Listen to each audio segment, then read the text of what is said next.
কেমন আছেন বন্ধুরা? আশা করি ভালো আছেন আর ভালো কিছু বই পড়ছেন। আজকে আমি যে বইটা নিয়ে খুব সংক্ষিপ্ত আলোচনা করব, বইটা কৃষ্ণানন্দ আগমবাগীশ আর সেই সব আলোছায়া, লেখক রন্তিদেব সেনগুপ্ত, প্রকাশক দে পাবলিকেশনস, এবং বইটি প্রথম প্রকাশিত হয়েছে 2023 সালে জানুয়ারি মাসে। মুদ্রিত মূল্য 399 টাকা। তার মানে 1 বছর হলো বইটা প্রকাশিত হয়েছে।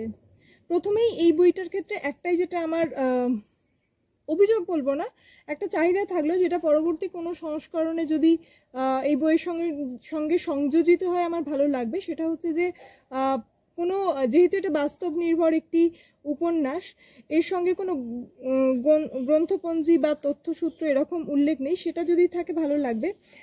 এছাড়া অবশ্যই এই বইটির বাদবাকি যা বলবো, সেই বই মানে এক কথায় অনবদ্য একটি বই, সুন্দর একটি বই এবং পড়তে বেশ ভালো লাগে।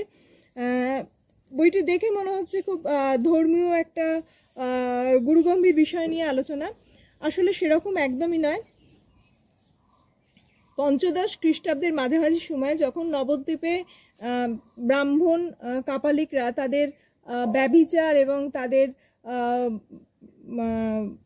বিভিন্ন তন্ত্রমন্ত্রের ভয়ের একটা জাল বিস্তার করে সমাজকে গ্রাস করতে চাইছেন, নিজেদের প্রভাব বিস্তার করতে চাইছেন, সেই সময় কৃষ্ণানন্দ আগমবাগীশ মহাশয়, যিনি পণ্ডিত ব্যক্তি ছিলেন, তিনি সমাজ সংস্কারকেরই ভূমিকা নিয়েছিলেন, এবং সেটা নিয়েছিলেন ধর্মের দিক থেকে।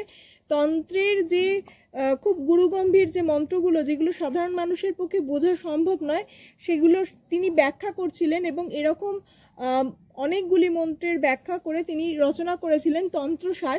তো এইরকম একটা সময়ের প্রেক্ষাপটেই কিন্তু এই উপন্যাসের সূচনা হয়েছে। এবং এখন হিন্দুদের ঘরে ঘরে যে দক্ষিণা কালিকা মায়ের মূর্তি আছে, দক্ষিণা কালী, তো সেই মায়ের মূর্তির প্রচলন বা সেই মূর্তির যে দর্শন, তার যে রূপের বহিঃপ্রকাশ, এই কৃষ্ণানন্দ আগমবাগীশ মহাশয়ের হাত ধরেও। কিন্তু তারপরে গিয়েও বলবো, এই উপন্যাস কিন্তু কোথাও ধর্মীয় আখ্যানের বাইরে বেরিয়ে একটা সামাজিক দিক এর তুলে ধরে। আজকের সমাজেও যখন আমরা দেখি যে মানুষ সংস্কারের থেকে, জাতপাতের বিচারের থেকে বেরিয়ে আসতে পারেনি, তো সেই সময় পঞ্চদশ খ্রিস্টাব্দে, সেই সময় সবেমাত্র শ্রী চৈতন্যদেব তার অপ্রকট হয়েছেন, তো সেই সময় আমরা একটা সমাজের থেকে কি আশা করব? তো স্বাভাবিকভাবেই তখন জাতপাত ভীষণভাবে মানা হচ্ছে, মানুষ ভীষণভাবে কুসংস্কারাচ্ছন্ন, কিন্তু তা সত্ত্বেও সেখানে ধর্মের আলোকে যারা সত্যিকারের আলোকিত, যারা সত্যিকারের জ্ঞানী মানুষ, তারা কতটা নির্ভীক হতে পারেন, তাই দেখিয়ে দেয় কৃষ্ণানন্দ আগমবাগীশ, তার ভাই মাধবানন্দ, জটিয়া যাদু, এদের কথা বলা হয়েছে। এবং এরা কিভাবে একটা সমাজকে সংস্কার করলে, ভাবে কৃষ্ণানন্দ আগমবাগীশ তিনি মায়ের রূপ পেলেন, দক্ষিণা কালিকা মায়ের রূপ পেলেন, এবং সেটা কিভাবে এই সমাজকে উত্তোলনে সাহায্য করলো, কোথায় একটা সমাজ সংস্কারের কাজ করলো, এই বিষয়গুলো খুব ভাবাচ্ছে, তাই না? তো যারা পড়েছেন তারা হয়তো জানেন না, যারা পড়েননি হাতে তুলে নিয়ে পড়তে পারেন, বেশ ভালো লাগবে।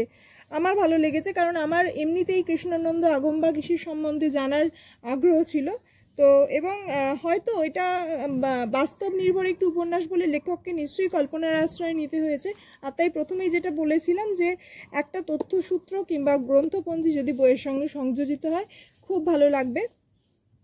খুব ইতিবাচক একটি বই, ধর্মের আলোকে লেখা হলেও এর মধ্যে সমাজের রূঢ় সত্যগুলোকে তুলে আনা হয়েছে।